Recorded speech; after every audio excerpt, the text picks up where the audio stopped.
Welcome to Life Mastery for Women. I'm your host, Jen Mack, Lady of the Mind.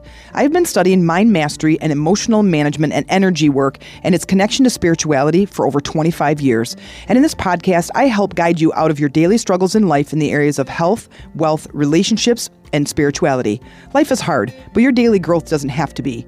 Join me 3 times a week as I lead you inward on a healing, connecting, and creating journey. Let's go get that nugget of inspiration towards your transformation.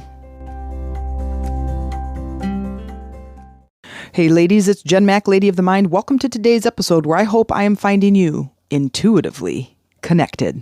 If you're not intuitively connected, then it is my intention that in today's episode I give you just one nugget of inspiration towards your transformation.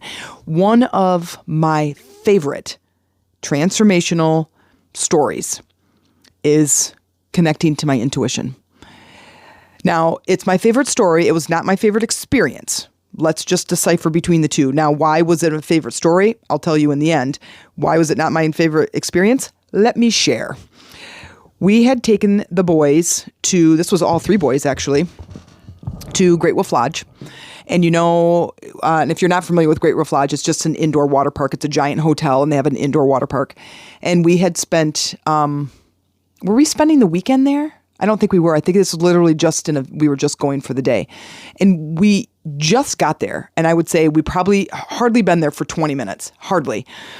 And you know how they have this big climbing apparatus that has all these like rope bridges and it's like a giant playground and it has all these different levels and stairs and steps and things to hang from and these rope bridges and all this kind of stuff. And it's kind of like this little climbing thing. And there's tons of kids all over the place. And anyway, so I'm chasing Bob and Cameron and we're running around through there and we're climbing up through the top. So you have to like duck underneath this thing and crawl across that thing and run across this bridge and up this ladder and over this, thing. And we get to the top of these slides. Well, before I get to the slides, I basically have to duck underneath this bridge. And I don't have to get down to my hands and knees, but I had to bend at the waist. And I did. And I heard loud and clear, as if somebody was standing next to me and saying this to me and said, "Don't do that again." And that was it. I went down the slide and I heard it and it didn't stop me in my tracks, but it was clear as day. Well, I don't know if you know me that well, but nobody tells me what to do, even my intuition. And let's just see how that unfolded for me. So I climb back to the top and I remember hearing it and I flip around and through this little maze and all this thing and I'm chasing the boys and we're running through this and climbing across the thing and up the ladder and down this little thing and across these little monkey bars and across the rope bridge. And I come to that same place where just moments before I heard a very distinct voice say, "Don't do that again." And what do? I did it again. And guess what? My back seized up. I get to the top. I'm like 4 feet away from the top of the slide and I'm holding my back and I'm like, oh man, what the frick? What just happened? Well, you did it again. Well, so I won't go into all the details of the story, but that was basically the start of a series of years of back pain. Now, that put me on my back for 2 weeks. Now, like I said, the experience was not the best, but the connection to my intuition began that day. Now, did it begin and I became an expert and I was so amazed about how, and now this was back in friggin' 2013 or something. And did I become an expert and I was like, oh my God, I just have these guides around me and I can see angels and I have this, this intuition voice that talks to me all the time. Hell no. Now, I wish it was that easy because my life, I think, would have been easier to have this perspective. But what I want to talk about today is connecting to that voice. We all have it. Some days it's stronger than others. This particular day, it was so strong. But the problem was not the intuition. The problem was that I didn't listen. Now, that does become an issue if you do connect and you decide, I'm going to connect to it. Thanks, Jen. But I'm just not going to actually listen and follow it. That's when things become really difficult. If you are a parent, you know this. It's just like you're the intuition to your kids. When you say, hey, you know what? Oh, I wouldn't wear shorts today. It's going to be cold later. And the kid goes, I'm going to wear shorts anyway. And they come home and their legs are purple. Mom, oh my God, it was so cold today. I can't believe I didn't wear jeans. I can't believe you didn't tell me. Don't tell me that, right? So our intuition is similar to us having parental guidance, but in a good way. Not the helicopter parent, not the obnoxious parent that tells us not to eat candy and sugar, but the parent that watches out for us, the parent who has this perspective that would be great for us to know ahead of time, so we would have a safer experience. What this really does is allows us to get a glimpse into the future. What would be the best decision? What job would be the best for me? What's the best food for me to eat about this journey? What's the best experience that I should go and get in my business to make me the best business owner possible? What's the best school to go through? Who's the best person today? All of these questions can be answered by tapping into a higher perspective. This higher perspective can be a couple of different things. One, it could be your higher self. So you came here with this purpose. Your spiritual being is tucked away inside your meat suit and is going through this experience and is kind of silently the backseat driver. You ultimately have what the Bible will call free will. You can do anything you want. You could do nothing with your gift. You could play video games all day. You could become a lawyer and then later become a massage therapist. You can do anything you want with whatever gifts you have. But the silent backseat driver will tell you, drive slower, turn left, go faster, take this hill, turn left when you get to the top of the hill. No, don't go to that school, go to this school. No, don't date him instead. Okay. So now it's in the silent partner that's the trick, because it's a silent partner. It's not like your mother-in-law in the back seat. It is a quiet best friend in the back seat.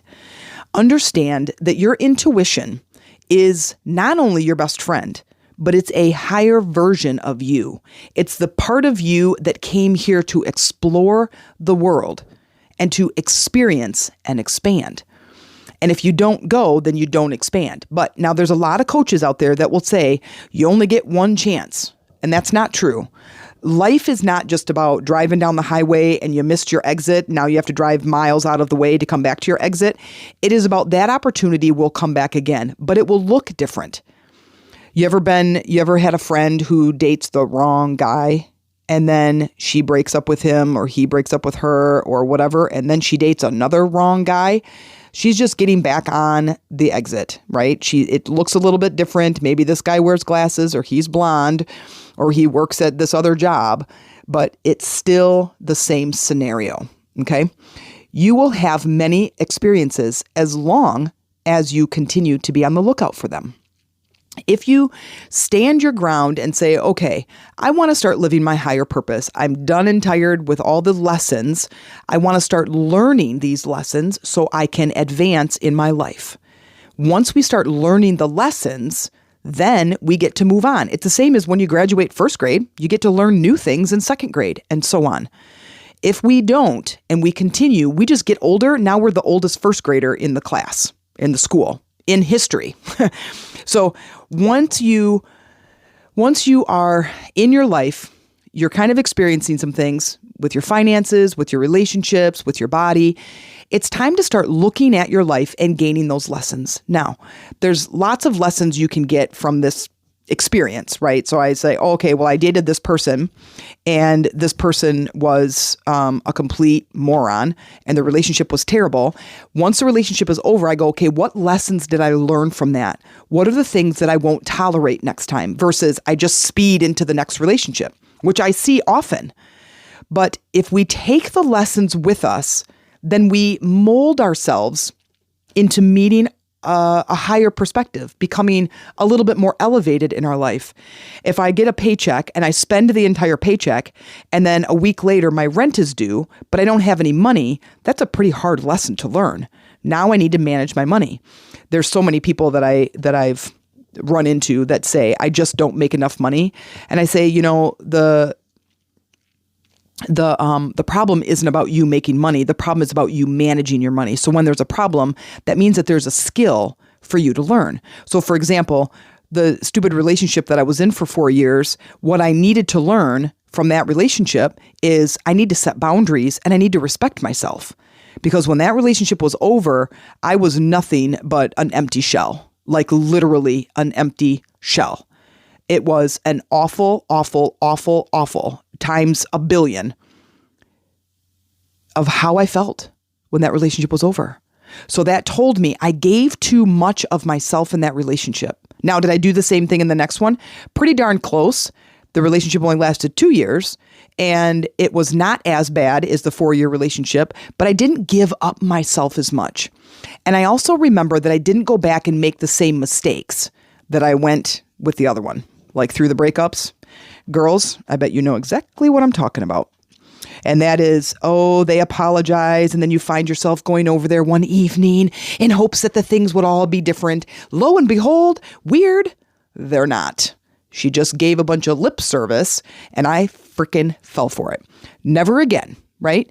We start to learn from these experiences. We start to grow as an individual. You start to learn to set boundaries. You start to learn to love yourself. All of these things are helping you to gain connection, a connection to the higher version of yourself. And I don't know about you, but that is where I'm going. I am a personal development, I am addicted, solely, wholeheartedly addicted to personal development. I am constantly learning something every single day about myself, and I take that knowledge and I apply it right now in my life. Right now, I apply it in my life. Here's a little commercial break. I have a group coaching program that just ended just a week ago.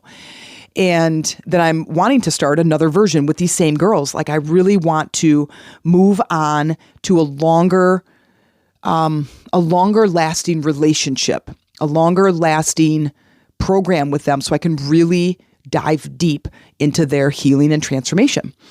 And I was speaking with my coach today and I'm like, okay, there's some blocks coming up and I'm wondering, about working, because I have a coach. And so I'm working with my coach. And the first thing she says is you should uncover or release your blocks and uncover what your limiting beliefs are about this next phase of your business. And I'm like, yeah, you're right. So I get out my giant binder and I start making notes. This is all about growth. The whole business that I'm in is all about growth for others, but it's also growth for me. So the work that I give to the ladies that are in my group is the same stuff that I do, because I might be a few levels ahead of where they are, but I'm still going too. And as I offer a new program, I need to grow and I need to change so that I can turn around and assist them. So it's been a really fun adventure and figuring out my business. And it's been like there's been lots of tantrums on my part and lots of tears and lots of angry moments. But, when I look back at it, I wouldn't change it for the world. So let's get back to intuition. I use my intuition for pretty much everything. Like I know that when I connect, I get so much clarity and so much peace and confidence in my decisions that it's just this natural thing.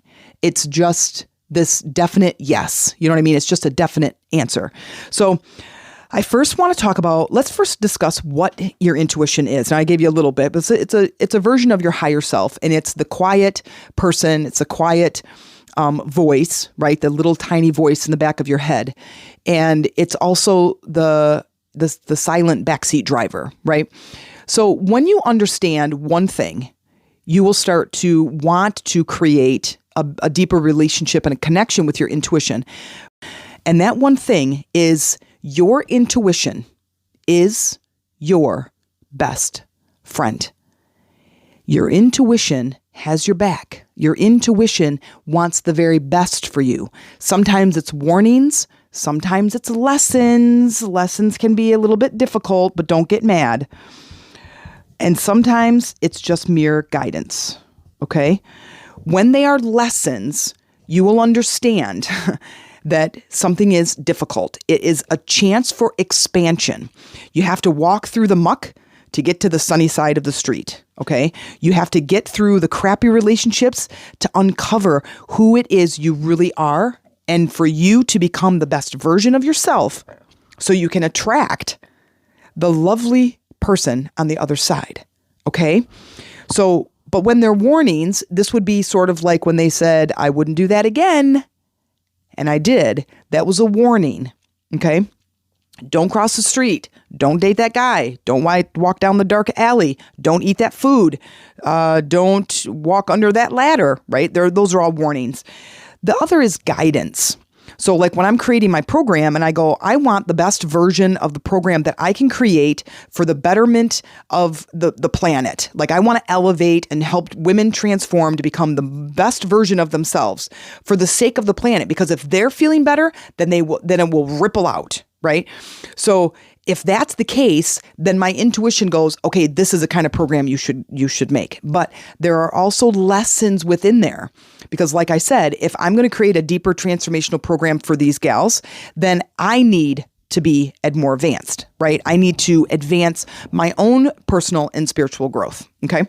So when you understand that your intuition is your best friend, then it makes sense for you to deepen that connection. Let's talk about, let me give you another quick about what the other voices could be. So when I am creating a program, when I'm working through limiting beliefs, when I'm looking for answers and solutions, I will connect to my intuition. I do that through my coaching program. I do it when I'm connecting with one-on-ones, when I do energy release work through or energy healing through the booth that we go and do our expos. I connect to that person so I can tap into their energy. That is intuitively how I'm doing that. Now I'll talk about that a little bit later. But let's talk about why you might not be able to connect. So one of the very first, when I first started understanding what was happening, because I wasn't even aware that I could connect in that way. I knew that there was like this silent voice and I knew that there was this higher self or the spiritual being or whatever, but I think I didn't quite understand that I could tap in such a way that I could basically improve the clairs. So clairaudient, clairvoyant, claircognizant, and sentient. And when I understood that I could do that and I could improve those skills, well, then it just made sense for me to improve those skills. And I keep forgetting, I keep not going back to the other types of voices. So there's your intuition, which is your higher self. So that's basically you getting advice from you. It's a different, higher version of you. Then there's guides, spirit guides, bringing in other people that have transcended, that can come back and give some other advice. Now, when I say I connect to my guides, I have this process, and Amy and I do it. It's very powerful when we work it together, because she can stay in the mental energy, so she can ask the questions, and then intuitively, I'm basically interpreting what the guides are saying. We are getting completely different people coming in, or angels. I'm not sure what they are, but spiritual beings that have crossed over. Maybe they have never taken physical form. That part I'm not sure, but I can tap into my intuitive abilities and get an answer right now. And that's a higher version of me. But when I tap into guides, those are different guides than what my intuition is. And it's kind of fun because I get to get different ideas and perspective that I wouldn't get from my intuition. That's all I really want to say about those, because that's not really what we're talking about in this episode, but connecting to intuition. Now, here are some of the mistakes or the reasons why either you're not connecting or it's not working for you. The number one is impatience. I tried, I didn't get it. It's like I made the phone call, they didn't answer, I'm not calling back. Impatience is definitely a test. It's definitely a lesson. We find impatience is a very fast energy that is abandoned quickly.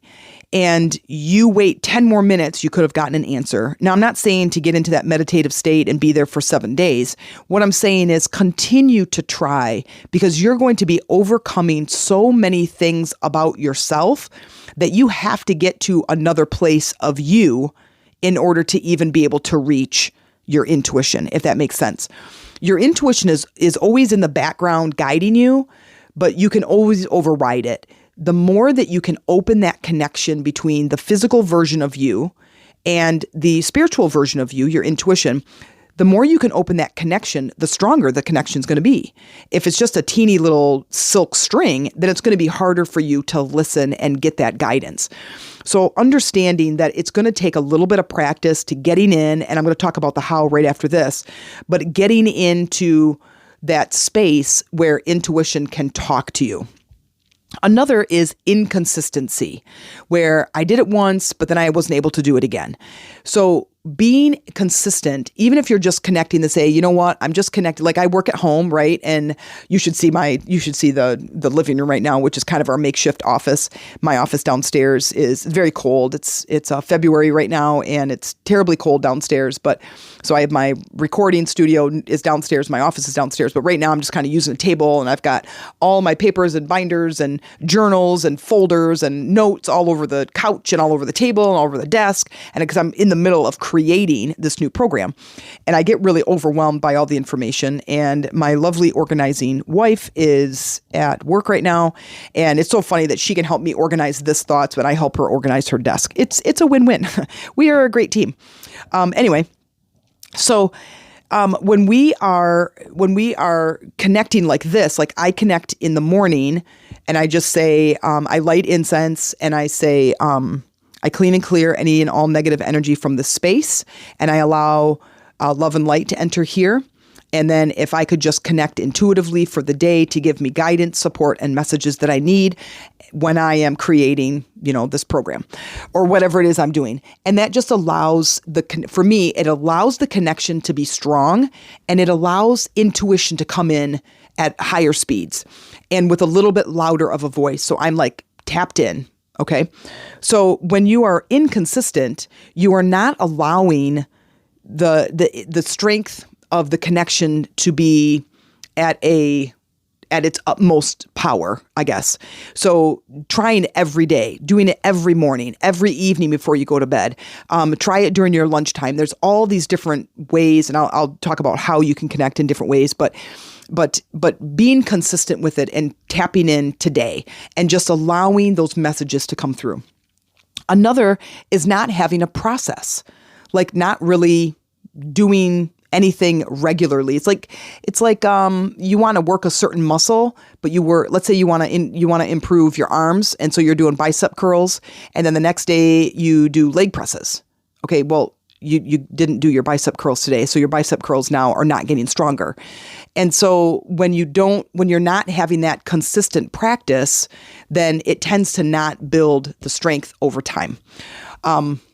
And not having a process. So the inconsistency, but also having a way to do it. So I stand barefoot, or at least in socks. I have my feet on the floor. I'm standing up so I can really feel the weight of my body on the floor, on my feet. I'm connecting to Mother Earth, and then I say what I just said. I'm clean and clear any negative energy, allow only love and light to enter here. And if I could be connected intuitively for the day while I'm doing whatever I'm doing. That is my process. Now, also what I'm doing is I am standing on my feet, and I have my feet flat on the floor, and I'm, like I said, I'm barefoot or I'm in socks. And what I'm doing is I am like spreading my feet apart on the floor as if I'm like trying to separate floorboards so I can really feel the groundedness of my standing. It really helps me to get centered and grounded. And I'm telling you, I could have days in a row where I'm like a 4 or a 5, and I'm like, when I do that exercise, and it's not an exercise, it's just a process.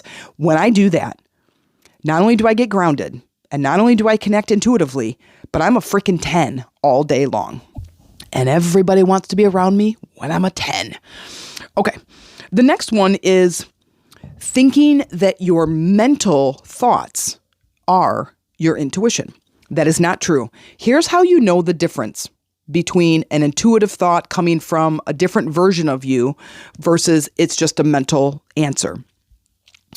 One of the ways to tell is, did the thought come from you or did it not? And I know that seems so ridiculous, but it's like if I do this, if I ask you a question, or let's say I do this, I ask a question out loud. Am I answering the question, or is it as if somebody else is in the room answering the question for me? Okay, there's a difference. Once you start going inward and you start playing around with your thoughts and your emotions and your awareness of how your body is and the function of your body, and you start really starting to dive into the energy of the inside of your body, then you will immediately know what I'm talking about. If that doesn't make any sense to you, that's okay. You're going to know later as it comes up. So like when I was, at the Great Wolf Lodge and I was ducking under that little bridge, and it was like somebody else said it. The thought came through me, but it didn't come from me. There's a good one. Write that down. That's a good way to remember it. It came through me, not from me. I know there's a lot of people out there. I've coached a ton of women, and I'll ask them a question and they're like, yeah. And I'm like, or they'll go, yeah. And I'm like, okay, you sound like you're asking me. No, my intuition says yes. I'm like, your intuition is a lot more confident than you are. So that's not it. Anyway, but that's a good way to remember it, is that the thought came from outside of you. Also, if it gave you confidence. Now, when I heard that, and I said, I wouldn't do that again if I were you, right? When I heard that, it was a confident, like I didn't freak out and look around and be like, oh my God, who just said that to me? Now, the issue was that I went against it. Now, there's a lesson there. If I wouldn't have gone against it, would I have learned the lesson? Now, that's the matrix question of the episode. Give that one a try. Because I heard what they said. I just didn't follow it. So because I didn't follow it, or because when I did follow it, it gave me a lesson. Like, pay attention to your intuition was kind of the lesson. And also, my body needs some work, right? But if I heard them say I wouldn't do that again, and then I didn't do it, would I have gotten the lesson? I'll ponder that. Okay, let's talk about how we connect. Intuition, like I said, is your silent partner. It's your silent backseat driver. Okay? They don't take the wheel of the car. You do. Now, if you're driving, this is you and your body and your mind all driving, and your intuition says, when you get to the light, turn left. You have a choice. When you get to the light, do you turn left or not? If you decide to continue going straight, you're just going against what your intuition says, but you're still in control. You have free will, like the Bible says. Okay? It's a matter of if you decide to turn left. Great things can happen. Great epiphanies, perspective shifts, transformational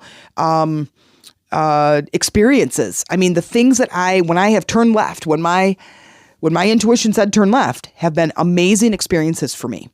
I also get tons of ideas.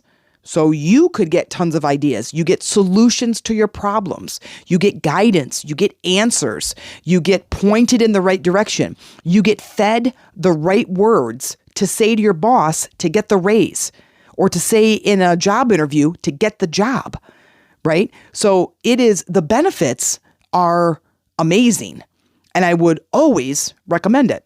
Here are some ways to do this. First, you have to be patient with yourself and with your intuition that's going to come through when it's time to come through. So we have to give it some time. We have to give it some consistency.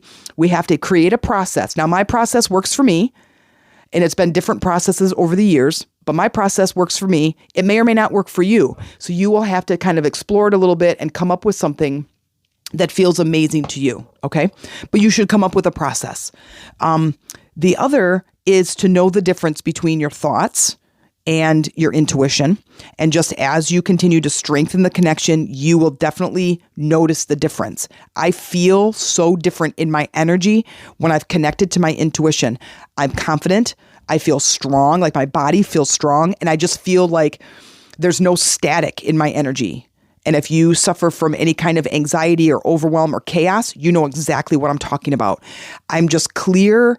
I just go from here to there. It's like I'm in a big city and I know how to get from my house to the pool, right? I just turn here and go here, and I drive this fast, and I turn this corner, and I stop at this gas station and get a coffee, and then I go right and I go straight through that light, and there it is on the left, right? It's just this confidence. That's how I feel throughout my day when I connect to intuition. All right, here's some other ways to connect. Getting in between the gaps of your thinking.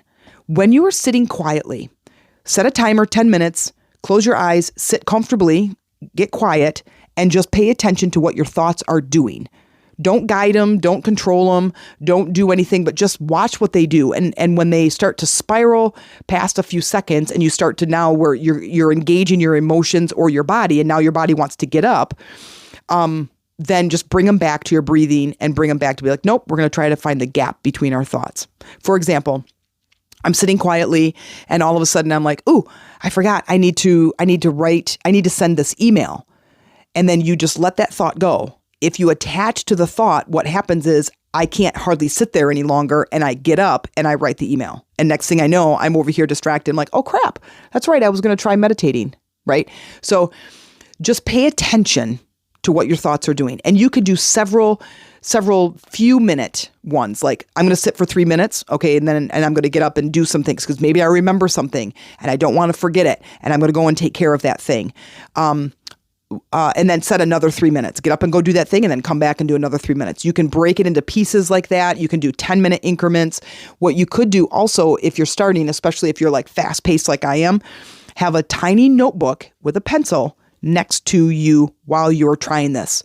Then if you have something that you need to write down, like, oh, I forgot I got to call my son's teacher, or, oh, I got to send that email. Then you just open your eyes just a little bit and you just make a note in that little notebook. And you get back to your meditation, okay? Because I'm always afraid that I'm going to forget. I already forgot. So now I'm meditating and then I remember and I don't want to forget again. Okay, you're going to keep doing that. You're going to keep doing, and if I were to say, if you want to connect to your intuition by the end of the week, then I would say do that practice 3 to 5 times a day. 10 minutes, 10 minutes, 10 minutes, 10 minutes, okay? And practice it several times. And then watch how it gets stronger. Pay attention to what's going on around you. Notice if you notice difference of how you're feeling, how you're thinking, how your day is structured, how your emotional state is. Just notice what you notice and make note of it. Write it down in a journal. Say, hey, I've been connecting to intuitively. This is my first 10 minutes. I noticed that my brain is like on speed. Okay. The second 10 minutes, I noticed that my brain was on speed, but I was able to recognize it and bring it back to center. Third time, I noticed that my brain wasn't on speed as much. Fourth time, I noticed that I could see and feel the gaps in between my thoughts. That's how fast you can connect. Okay. So then the next is to place your confidence that you will be able to do this. Find that place in confidence that if you're still listening to me right now, that you have hope or you have some faith or confidence or trust that there is something bigger out there that can connect with you. That this physical planet is not all there is. In my experience, it isn't. I come across possibilities and synchronicities, and the more I meditate and the more I connect to my intuition, the more those synchronicities and possibilities and opportunities show up. And that's when life gets really fun. That's when I feel amazing and I have amazing relationships. Because if you're in your life right now, if you're in those low survival states, where you're just anxious, depressed, angry, lonely, grieving, sad, upset, frustrated, those low vibrational states, those low vibrational energy states, most likely your relationships suck. Your relationship with your spouse, your kids, your coworkers, your boss, they all suck because you are in a very self-absorbed space because you feel like crap. So how can we start to get out of this crappy feeling? Start connecting to your intuition. Start gaining this guidance of the strength and this higher perspective and higher version of you, and allowing your best friend, which is like this energy best friend, to be your guide. And here's what will happen. Your body will start feeling better. When you're in a good mood, aren't your relationships better? When you feel good physically in your body, aren't your relationships better? And when you feel good physically, aren't your relationships better? Right? I mean, everything just feels better. So when I'm in a bad mood, I usually want to eat the children. Okay? When I'm in a good mood, I want to go play in the backyard with them. We just celebrated Valentine's Day yesterday, and it was so fun. I made some cookies, and we bought some gluten-free cookies because Brandon doesn't, he's gluten and casein free. And we bought some cookies for him, and I made some cookies for everyone else, and we scooped up some frosting, and we made some frosting, and we frosted these cookies, and it was so amazing. And that's not always the case. Sometimes we're in the kitchen with the kids and I'm like, oh my God, how do they not know how to do this yet? And I get kind of upset and kind of grumpy and I'm like, okay. And it gets really chaotic. Guess what I did yesterday? I had 3 meditations. I connected intuitively before everyone got home, and it was an amazing evening. So I hope this episode served you. I hope that this was something that you will continue to bring into your life. There are amazing results that I have gotten. I can't even express to you how beautiful my experience has been. Has it been easy? Well, no, not in the very beginning, but I will tell you this. It is amazing now. It took me some time. It took me some practice and some consistency to create a process that worked for doing it. I suggest you do the same thing. And if it's something that you need some help with, please reach out. I have a group coaching program always coming up. We have live events all the time. We're like connecting with people all over the place. So send me an email, come out to our group, friend me on Facebook, Jen Mac, JENMAC. Send me a message that, hey, I want to improve my intuition. And I will be more than happy to connect with you. Thanks for listening. And if you were inspired by this episode and are looking for healing, transformational growth, and a community to show up in, then please join me on Facebook under Jen Mac, JENMAC. Friend me and follow me. You can also reach out to me via Messenger to see when my next program begins so we can work together to bring about your healing, deepen your connections, and start to create your bold, beautiful life. Also, if you are inspired by my podcast, please share your opinion in a review so others can be inspired too. Keep growing, going, and transforming, and keep looking for those nuggets of inspiration.